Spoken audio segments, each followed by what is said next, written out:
Good morning. Welcome to coffee time sip and see. ఈరోజు coffee time sip and సిలో భాగంగా ప్రధాన తెలుగు వార్తా దినపత్రికల్లో వచ్చినటువంటి వార్తలు ఏ విధంగా ఉన్నాయో చూద్దాం. జాతీయ స్థాయి, అంతర్జాతీయ స్థాయి, రాష్ట్ర స్థాయి, జిల్లా స్థాయి వార్తలు, పేపర్లో ఉన్నటువంటి విషయాల గురించి మనం పరిచయం చేసుకుందాం. ఓకే, సాక్షి దినపత్రిక కనుక చూస్తే నిన్న మనకి ఐపీఎల్ మ్యాచ్లు జరుగుతున్నాయి. బాగా హోరాహోరీగా ఏ మ్యాచ్ కూడా ఆసక్తికరంగానే సాగుతున్నటువంటి అంశం. వెంటనే వికెట్లు పడిపోయినా మళ్ళీ పుంజుకొని బ్యాటింగ్ చేయటం, వాళ్ళు అద్భుతమైనటువంటి విజయాన్ని సాధించడం అన్నటువంటిది ఈ 4 రోజుల మ్యాచ్ల్లో కూడా చూసాం. నిన్న కూడా చెన్నై ధనాధన్ గెలుపు, రెండవ గెలుపుని చెన్నై కైవసం చేసుకుంది. గుజరాత్ మీద 63 పరుగుల తేడాతోటి అపూర్వమైనటువంటి విజయాన్ని చెన్నై జట్టు కైవసం చేసుకున్నటువంటి వార్తని నిన్న క్రికెట్ ప్రేమికులకి ఒక రకమైనటువంటి ఆనందం కలిగినటువంటి సందర్భం. ఇక బిలియనీర్ల నగరగా ముంబై, 92 మంది సంపన్నులకి కేంద్రంగా ముంబై ఉందని ఒక సర్వేలో కూడా తేలింది. దానికి సంబంధించినటువంటి ప్రధాన వార్తను కూడా మనం చూడవచ్చు. కస్టడీ నుంచే కేజ్రీవాల్ ఉత్తర్వులు. ఈడీ కస్టడీలో ఉన్నటువంటి ఢిల్లీ సీఎం కేజ్రీవాల్ ఆసుపత్రుల్లో సమస్యలు పరిష్కరించాలని చెప్పి అధికారులకు ఉత్తర్వులు జారీ చేసినటువంటి ఒక వార్తను కూడా ప్రధానంగా మనం చూడవచ్చు. అలానే ఢీ కొట్టినటువంటి నౌక, కూలిన వంతెన. అమెరికాలో బ్లాస్టిమోర్లో భారీ నౌక ఢీ కొట్టడంతో వంతెన కూలిపోయిందట. ఆ వంతెన మీద ఉన్నటువంటి అనేక మంది ప్రాణాలు పోయినట్లుగా కూడా తెలుస్తుంది. అయితే గల్లంతైనటువంటి వాళ్ళ విషయాలు, ఇంకా ఎంతమంది ఏమిటి ప్రాణాలతో ఉన్నారా లేదా అన్నటువంటి విషయాలు ఇంకా పూర్తి సమాచారం అయితే రావాల్సి ఉంది. 103 మంది ఎంపీలకు బీజేపీలో సీట్లు ఇవ్వటం లేదట. ఎందుకంటే సర్వేలు నిర్వహిస్తారు కాబట్టి వీళ్ళు గెలిచేటటువంటి అవకాశం లేదు, ప్రజల్లో అసంతృప్తులు ఉన్నాయా, లేదా ఏదైనా కారణాల వల్ల 103 మందికి బీజేపీలో గతంలో ఉన్నటువంటి సిట్టింగ్ ఎంపీలకి సీట్లు ఇవ్వటం లేదని చెప్పి అధిష్టానం తెలియజేసినటువంటిది ఒక వార్తను కూడా ప్రధానంగా మనం చూడవచ్చు. తిహార్ జైలుకు కవిత.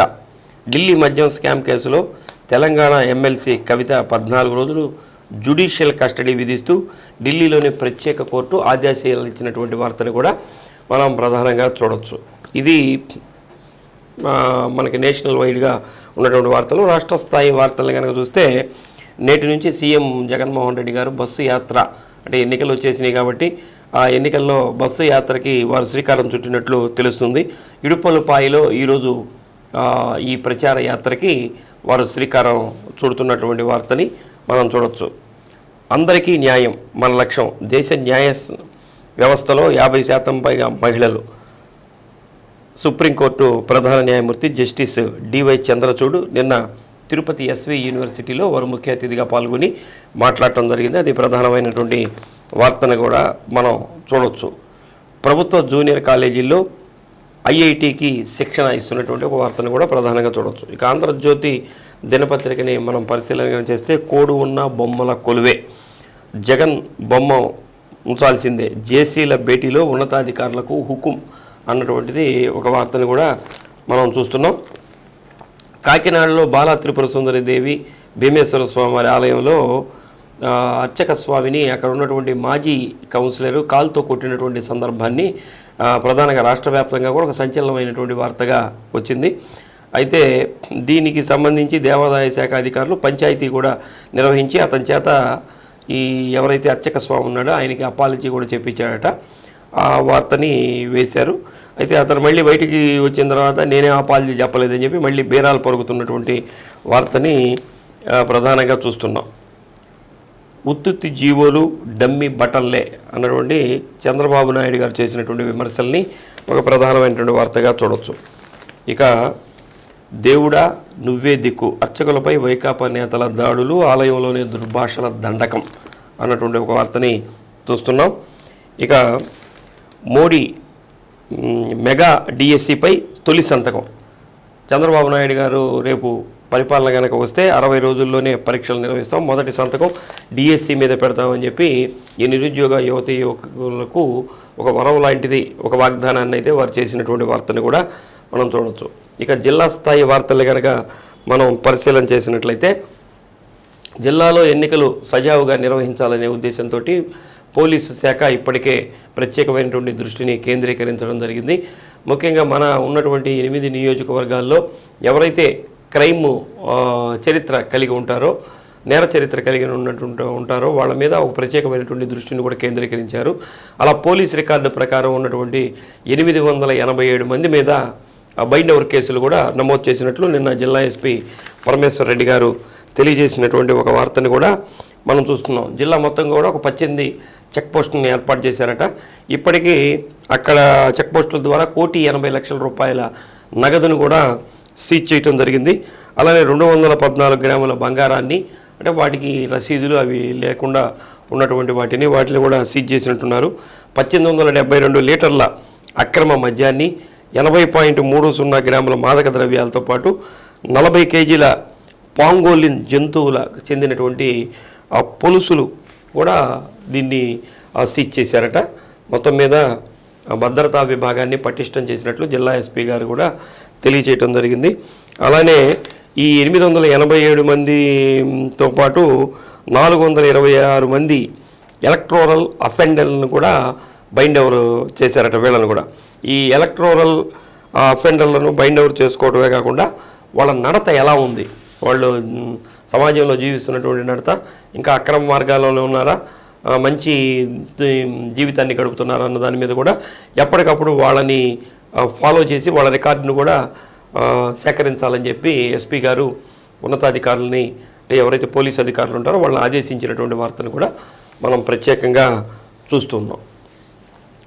ఇక ఎన్నికలకు సంబంధించి నిన్న కలెక్టర్ గారు కూడా ఒక ప్రత్యేకమైనటువంటి సమావేశాన్ని ఏర్పాటు చేశారు. ముఖ్యంగా ఈ నగదు, మద్యం వీటి మీదే ప్రత్యేకమైనటువంటి దృష్టిని పెట్టారు. ఈ చెక్ పోస్టుల నిర్వహణ మీద ఎలాంటి చర్యలు తీసుకుంటున్నారని చెప్పి ఈ పోలీసు శాఖ అధికారులు, దానికి సంబంధించినటువంటి ఎవరైతే అధికారులు ఉంటారో వాళ్ళందరితో కూడా ఒక సమావేశం నిర్వహించి దానికి సంబంధించినటువంటి ఆ విధి విధానాలకి, చెక్ పోస్టుల దగ్గర ఎలాంటి విధి విధానాలు అవలంబించాలన్నటువంటి దాని మీద కూడా ఒక పోస్టర్ని కూడా రిలీజ్ చేశారు నిన్న కలెక్టర్ గారు. ఓటర్లని ప్రలోభ పెట్టేవాళ్ళు ఎవరైనా సరే వాళ్ళని కూడా అరెస్ట్ చేయమని చెప్పి చెప్పడం జరిగింది. అలానే డబ్బులు తరలించేటటువంటి వాళ్ళు ఎవరైనా సరే దానికి సంబంధించినటువంటి సరైన వివరాలు తెలియచేయకపోతే ఆ డబ్బులు కూడా సీజ్ చేయటం, అలానే దీనికి ఎక్కడైతే చెక్ పోస్టులు ఏర్పాటు చేస్తారో ఆ చెక్ పోస్టులు అక్కడ ఉన్నటువంటి పోలీసుల మీదే బాధ్యత వదిలిపెట్టకుండా ఎప్పటికప్పుడు దాని మీద కూడా మళ్ళీ తనిఖీలు నిర్వహించేటటువంటి ఏర్పాట్లు కూడా ఒక మానిటరింగ్ కమిటీని కూడా ఏర్పాటు చేయమని చెప్పడం జరిగింది. దానికి రెవెన్యూ విభాగాన్ని సహాయాన్ని కూడా ఇవ్వమని చెప్పి పోలీసు సిబ్బంది అడగటం, వీరికన్నా మాజీ సైనికులు ఉంటారు కాబట్టి జిల్లాలో ఉన్నటువంటి మాజీ సైనికుల యొక్క సహాయాన్ని కూడా ఈ ఎన్నికలు అయిపోయేంత వరకు తీసుకుంటే బాగుంటుందని చెప్పి ఈ సమావేశంలో నిర్ణయించడం జరిగింది. ఏదైనా సరే చెక్ పోస్టుల యొక్క నిర్వహణ, భద్రతా చర్యలు కనుక పటిష్టంగా చేపట్టినట్లయితే ఈ అక్రమ మద్యాన్ని నిరోధించవచ్చు, అలానే ఈ డబ్బు రవాణాన్ని కూడా నిరోధించవచ్చు. ముఖ్యంగా ఇప్పుడు అంతా తాయిలాలు అందరూ ఇస్తున్నారు, ఏదో ఒక బహుమతుల రూపంలో ఇస్తున్నారు, వాటిని కూడా నిరోధించేదానికి అవకాశం ఉంటుంది. మనకి ఇంజనీరింగ్ విభాగంలో చదువుకునేటటువంటి వాళ్ళు ఏదో మొక్కుబడిగా చదవటం కాకుండా వాళ్ళు కూడా ఏదో ఒక ప్రయోగాన్ని చేసి ఒక నూతన ఆవిష్కరణ కనుక శ్రీకారం చుడితే వాళ్ళు చదివినటువంటి చదువుకి సార్థకత ఏర్పడుతుంది. ఆ కాలేజీ కూడా ఎక్కడైతే చదివారో ఆ కాలేజీ కూడా మంచి పేరు వచ్చేదానికి అవకాశం ఉంటుంది. క్విస్ ఇంజనీరింగ్ కాలేజీలో ఎలక్ట్రానిక్స్ విభాగంలో చదివేటటువంటి ఇంజనీరింగ్ విద్యార్థులు ఒక సోలార్ 2-వీలర్ని తయారు చేశారు వాళ్ళు. అంటే ఇప్పుడంతా ఎలక్ట్రికల్ వెహికల్స్ యుగం ప్రారంభమైంది. అంటే పర్యావరణ పరిరక్షణలో భాగంగా పెట్రోల్ రేట్లు విపరీతంగా పెరుగుతున్నటువంటి సందర్భంలో ఇప్పుడు ఎలక్ట్రానిక్ వాహనాలు అన్ని రకాలైనటువంటి కంపెనీలు కూడా తయారు చేస్తున్నాయి.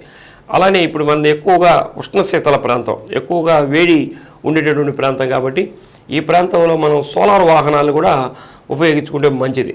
కాబట్టి దీన్ని సోలార్ ప్యానల్ని ఉంచి ఒక 2-వీలర్ వెహికల్ని క్విస్ ఇంజనీరింగ్ కాలేజీ విద్యార్థులు కూడా దీన్ని తయారు చేశారు. అంటే వాళ్ళ దగ్గర ఉన్నటువంటి ఎక్విప్మెంట్స్ తోటి వాటితో తయారు చేశారు.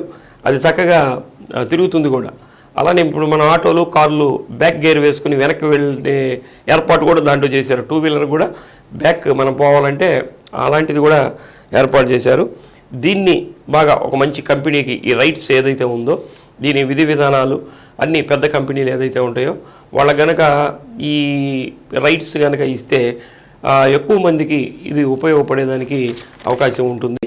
కాబట్టి మంచి ప్రయోగాన్ని మన ఒంగోలుకి సంబంధించినటువంటి విద్యార్థులు తయారు చేసినందుకు వాళ్ళను కూడా మనం అభినందించకుండా ఉండలేం. ఇలాంటి నూతన ఆవిష్కరణలు ఎప్పటికప్పుడు ఇంజనీరింగ్ విద్యార్థులు వారి యొక్క మేధకి పదును పెట్టి తయారు చేస్తే మన భారతదేశం కూడా బాగా ముందుండేదానికి అవకాశం ఉంటుంది. మార్చి నెల అయిపోతుంది, ఏప్రిల్లో అడుగు పెడుతున్నాం. అంటే నూతన అకాడమిక్ ఇయర్ మళ్ళీ వస్తుంది. అంటే ఏప్రిల్ నుంచి మార్చి 31 వరకు కూడా మళ్ళీ కొత్త సంవత్సరం, ఆర్థిక సంవత్సరం 24-25 ఆర్థిక సంవత్సరం ప్రారంభమవుతుంది. కాబట్టి మున్సిపాలిటీకి సంబంధించి, నగరపాలక సంస్థకు సంబంధించి ఆస్తి పన్ను, కుళాయి పన్ను, ఖాళీ స్థలాల పన్ను వీటన్నింటి మీద ఒక ప్రత్యేకమైనటువంటి దృష్టిని కేంద్రీకరించారు. అయితే ఆస్తి పన్ను మీద వడ్డీ కూడా వేస్తారు కొన్ని రోజుల నుంచి కనుక కట్టకపోతే. అయితే ఆస్తి పన్ను మీద వడ్డీని రాయితీ ఇస్తూ నగరపాలక సంస్థ ఒక నిర్ణయం కూడా తీసుకుంది. కాబట్టి మనకి బకాయిలు ఎవరైతే ఉన్నారో వాళ్ళు కనుక ఇప్పుడు ఈ టర్మ్లో వడ్డీ రాయితీ ఇచ్చారు. కాబట్టి ఈ టర్మ్లో కనుక కడితే వాళ్ళకి వడ్డీ రాయితీ ఉంటుంది. మనం ఎంతైతే పన్ను కట్టాలో అంత కట్టేదానికే అవకాశం ఉంటుంది. కాబట్టి ఈ నెల 31వ తేదీ వరకు కూడా అవకాశాన్ని కల్పించారు. ఉదయం సెలవు దినాల్లో కూడా నగరపాలక సంస్థ కార్యాలయంలో ఈ పన్నులు కట్టించుకునేదానికి అవకాశం ఉంటుంది. అలానే ప్రతి సచివాలయంలో కూడా ఈ పన్నులు కట్టించుకుంటారు. కాబట్టి ఈ వడ్డీ రాయితీ వచ్చింది. అంటే వడ్డీ కూడా వాళ్ళు ఎక్కువగానే వసూలు చేస్తారు. ₹2 మీద వడ్డీ పడుతుంది.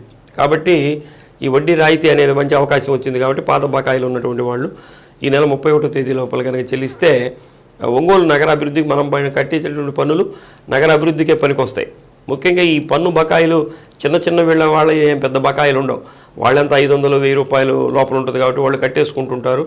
వాళ్ళతో కాదు, పెద్ద పెద్ద షాపింగ్ మాల్స్, ఈ పెద్ద వ్యాపార సంస్థలు వీళ్ళందరూ కూడా ఎక్కువ మొత్తంలో ఉంటాయి. కాబట్టి వాళ్ళవే పెండింగ్లో ఉండేది. వాటి మీద ప్రత్యేకమైనటువంటి దృష్టిని పెట్టి ఈ వసూలు చేస్తే ఒంగోలు నగరాభివృద్ధికి ఉపయోగపడేదానికి అవకాశం ఉంటుంది. అలానే ఉమ్రా యాత్రకు బయలుదేరినటువంటి ముస్లిం సోదరులు అన్నటువంటి ఒక వార్త వచ్చింది. అంటే పవిత్ర రంజాన్ మాసం అయితే ఇప్పుడు జరుగుతుంది. రంజాన్ మాసంలో ఉమ్రాకి అంటే మక్కాకి వెళ్ళి అక్కడ అల్లాకి సంబంధించినటువంటి ఆ ప్రదేశం కాబట్టి అక్కడ ఉండి ప్రార్థనలు చేసుకోవటం, అక్కడ ఉండి ఖురాన్ని పఠించటం, హజ్ యాత్రలో అక్కడ స్వామివారిని దర్శించుకోవటం ఇవన్నీ కూడా పవిత్రమైనటువంటి కార్యక్రమం. కాబట్టి మన ఒంగోలు నుంచి కూడా ఈ ఉమ్రా యాత్రకి ఒక 25 మంది ముస్లిం సోదరులు నిన్న బయలుదేరి వెళ్ళారు. ఇక్కడ ఉన్నటువంటి ముస్లిం సోదరులు ఎవరైతే ముస్లిం పెద్దలు వాళ్ళైతే ఉంటారో వాళ్ళు ప్రత్యేకమైనటువంటి ప్రార్థనలు నిర్వహించి వీళ్ళందరూ కూడా వీడ్కోలు పలికినటువంటి ఒక వార్తను కూడా ప్రధానంగా మనం చూస్తున్నాం. ఇక స్త్రీ శక్తితో మమేకం అన్నటువంటి ఒక శీర్షికతోటి ఎమ్మెల్యే బాలినేని శ్రీనివాసరెడ్డి గారి సతీమణి బాలినేని సచీదేవి గారు, వారి కోడలు శ్రీకావ్య గారు అన్ని డివిజన్లో కూడా వారు పర్యటించడం జరుగుతుంది. ఇంటింటికి వెళ్ళి అక్కడ ఉండేటువంటి మహిళలతోటి ఈ రాష్ట్ర ప్రభుత్వం చేసినటువంటి సంక్షేమ పథకాలు, అలానే ఒంగోలు నియోజకవర్గంలో జరిగినటువంటి అభివృద్ధి కార్యక్రమాల గురించి వివరిస్తూ రాబోయేటటువంటి ఎన్నికల్లో ఒంగోలు ఎమ్మెల్యేగా బాలినేని శ్రీనివాసరెడ్డి గారిని, రాష్ట్ర ముఖ్యమంత్రిగా జగన్మోహన్ రెడ్డి గారిని గెలిపించాలని చెప్పి కోరుతున్నటువంటి వార్త. నిన్న దీనికి సంబంధించి 50వ డివిజన్లో 45వ డివిజన్లో ఇంటింటికి వెళ్ళి వీరు ప్రచార కార్యక్రమాన్ని కూడా నిర్వహించారు. ఒంగోలులో డిసెంబర్ నాటికి 4,500 కోట్లతోటి ఒంగోలు నియోజకవర్గంలో అభివృద్ధి కార్యక్రమాలు నిర్వహించారట. అలానే సంక్షేమానికి 1,442 కోట్లు మన ఒంగోలు నియోజకవర్గంలో రిలీజ్ అయినట్లుగా కూడా ఈ మహిళలకి తెలియచెప్పటం. రాబోయేటటువంటి ఎన్నికల్లో బాలినేని శ్రీనివాసరెడ్డి గారిని మరోసారి ఆశీర్వదించవలసిందిగా కోరుతున్నటువంటి వార్తనైతే ప్రధానంగా చూస్తున్నాం. ఎండాకాలం వచ్చేసింది. ఎండాకాలం వచ్చిందంటే వాటర్కి మనకి ఇబ్బంది. అయితే ఇప్పుడు ఎన్నికల కోడ్ వచ్చింది కాబట్టి రాజకీయ నాయకుల ప్రమేయం ఏముండదు. అంటే అధికారులకే ఇప్పుడు దీన్ని అన్ని రకాలైనటువంటి కార్యక్రమాలను చూసుకోవాలి. అయితే రాబోయేటటువంటి ఎండాకాలాన్ని ఇప్పటికే ఎండల తీవ్రత పెరిగింది. ఎండాకాలం తీవ్రతని దృష్టిలో పెట్టుకొని 2 సమ్మర్ స్టోరేజ్ ట్యాంక్స్ని ఫుల్ చేసుకునేందుకు జిల్లా కలెక్టర్ గారు దానికి సంబంధించినటువంటి రాష్ట్ర ప్రభుత్వం అధికారులతోటి మాట్లాడటం, అలానే ఇరిగేషన్ అధికారులు వీళ్ళతోటి సంప్రదింపులు కూడా చేయటం జరిగింది. RWS అధికారులతో కూడా ఈ నెల 8వ తేదీ జిల్లాకు సాగర్ నీరు వచ్చేదానికి అవకాశం ఉంది. కాబట్టి ఈ సాగర్ నీటితోటి SS ట్యాంకులు, చెరువులు ఏదైతే ఉంటాయో వాటిని నింపుకొని రాబోయేటటువంటి అంటే ఇంకా 2 నెలల ఎలక్షన్ ఉంది. మళ్ళీ దానికి కౌంటింగు ఇవన్నీ జరగడానికి కూడా చాలా రోజులు, అంటే జూన్ 4వ తేదీ కౌంటింగ్ జరుగుతుంది. అప్పటిదాకా కోడ్ అమల్లో ఉంటుంది కాబట్టి జిల్లా కలెక్టర్ గారి ఆధ్వర్యంలోనే ఇక్కడ సంక్షేమ పథకాలు కానీ అభివృద్ధి పథకాలు కానీ అమలు చేయాల్సినటువంటి అవసరం ఉంది. కాబట్టి దీని మీద ముందుగానే దృష్టి పెట్టి ఒంగోలుకి నీటి ఎద్దడి లేకుండా కలెక్టర్ గారు ప్రత్యేకమైనటువంటి శ్రద్ధ తీసుకున్నారు.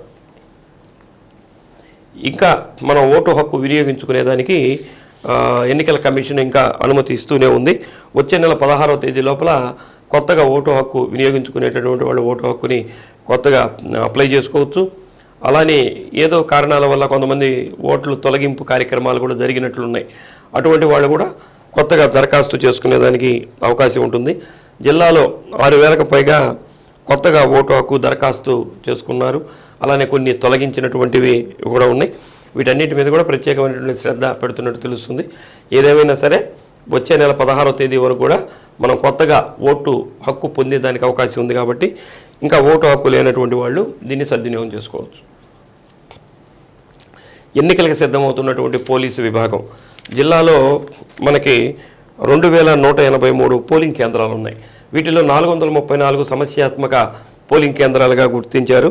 ఇవి ఒంగోలు, మార్కాపురం, కనిగిరి ప్రాంతాల్లో ఎక్కువగా ఉన్నట్లు గుర్తించారు. అందుకని దీనికి సంబంధించి 90 గ్రామాల్లో సమస్యాత్మక గ్రామాలుగా గుర్తించి 3 కంపెనీల కేంద్ర అదనపు బలగాలను కూడా మన జిల్లాకు పిలిపించడం జరిగింది. ఇప్పటికే ఎక్కడైతే సమస్యాత్మక కేంద్రాలు ఉన్నాయో అక్కడ పోలీసింగ్ మార్చి ద్వారా వాళ్ళు ప్రజల్లో ఓటు హక్కుని ధైర్యంగా వినియోగించుకునే ఏర్పాటు చేస్తూ మోటివేషన్ చేసేటువంటి కార్యక్రమాన్ని కూడా చేస్తున్నట్లు తెలుస్తుంది. అలానే ఇప్పుడే మనం మెయిన్ పేపర్లో చదువుకున్నాం అర్చకుడిపై జరిగినటువంటి దాడి అని. ఈ అర్చకుల మీద లోకా సమస్త సుఖినో భవంతు అని అందరినీ లోకమంతా బాగుండాలని ఆశీర్వదించేటటువంటి అర్చకుడి మీద ఆ గుడి ప్రాంగణంలోనే అక్కడ ఉన్నటువంటి కాకినాడలో ఉన్నటువంటి అక్కడ వైసీపీ నాయకుడట, ఆయన మాజీ అయితే అతను దుర్భాషలాడటం, అతని మ్యాన్ హ్యాండ్లింగ్ చేయటం పట్ల మన ప్రకాశం జిల్లాలో ఉన్నటువంటి అర్చక సంఘాలు, బ్రాహ్మణ సంఘాలన్నీ కూడా కొంతమంది దీని మీద ఈ వార్తల్ని కూడా ఖండించడం జరిగింది. ఎవరైతే దానికి పాల్పడ్డాడో ఆయన వెంటనే అరెస్ట్ చేయాలని చెప్పి కూడా డిమాండ్ చేస్తున్నటువంటి వార్తను చూస్తున్నాం. ఎట్టకేలకు ఒంగోలు ఎంపీగా ఎవరు టీడీపీ నుంచి పోటీ చేస్తారు అన్నటువంటిది సందిగ్ధంగా ఉన్నటువంటి సందర్భంలో మాగుంట రాఘవరెడ్డి గారు పోటీ చేస్తారని మొన్నటిదాకా అనుకున్నారు. మాగుంట శ్రీనివాసరెడ్డి గారు కూడా వాళ్ళ అబ్బాయి పేరు ప్రకటించడం జరిగింది. అనూహ్యమైనటువంటి పరిస్థితుల్లో ఒంగోలు ఎంపీగా టీడీపీ అభ్యర్థిగా మాగుంట శ్రీనివాసరెడ్డి గారిని కొనసాగించాలని చెప్పి చంద్రబాబు నాయుడు గారు నిర్ణయం తీసుకోవటం, దానికి కూడా వాళ్ళ కుటుంబ సభ్యులందరూ కూడా అంగీకరించడం, దానికి సంబంధించినటువంటి పనులు కూడా ప్రారంభించారు. నిన్న ఈరోజు కూడా మాగుంట శ్రీనివాసరెడ్డి గారు ఒంగోలులో ఉన్నారు. వారికి సంబంధించి నిన్న కొన్ని వర్గాల వారు కూడా వారిని కలిసి వారికి మద్దతు కూడా తెలియజేయడం జరిగింది. ఈ ఎవరైతే 6 ఎంపీలు ఉంటారో వాళ్ళు కూడా ఆ సంఘం తరపున ఎంపీ మాగుంట శ్రీనివాసరెడ్డి గారికి మద్దతు తెలియజేసినటువంటి వార్తను కూడా మనం ప్రధానంగా చూస్తున్నాం. ఇవి ఈరోజు కాఫీ టైమ్ సిప్ అండ్ సీలో ఉన్నటువంటి ప్రధానమైనటువంటి వార్తలు. రేపటి కాఫీ టైమ్ సిప్ అండ్ సీలో మళ్ళీ కలుద్దాం. ప్రతిరోజు కూడా ఈ ఎలక్షన్ అయ్యేంత వరకు కూడా కొన్ని మనకి హాట్గా వార్తలు ఉండేదానికి అవకాశం ఉంటుంది. కాబట్టి ఈ పేపర్ సర్క్యులేషన్స్ కూడా ఈ కాలంలో పెరుగుతుంది. టీవీ చూసేవాళ్ళు కూడా ఎక్కువగా ఉంటారు, ఎందుకంటే వాళ్ళు టీఆర్పీ రేటింగ్స్ కూడా బాగా పెరుగుతాయి. ఎందుకంటే ఆసక్తికరమైనటువంటి వార్తలు, రాబోయేటటువంటి గవర్నమెంట్ ఏమి రాబోతుంది, ఎవరు ఏం చేస్తున్నారు అన్నటువంటి విషయాలు కూడా ఆసక్తిగా అందరూ తిలకించేదానికి అవకాశం ఉంటుంది. కాబట్టి మా సత్య న్యూస్ ఛానల్ ద్వారా కూడా మీకు ఆసక్తికరమైనటువంటి వార్తల్ని ఎప్పటికప్పుడు ఇస్తున్నాం. కాబట్టి వార్తలను కూడా వాచ్ చేస్తూ ఉండండి. రేపటి కాఫీ టైమ్ సిప్ అండ్ సీలో మళ్ళీ కలుద్దాం. అంతవరకు సెలవు. Bye bye.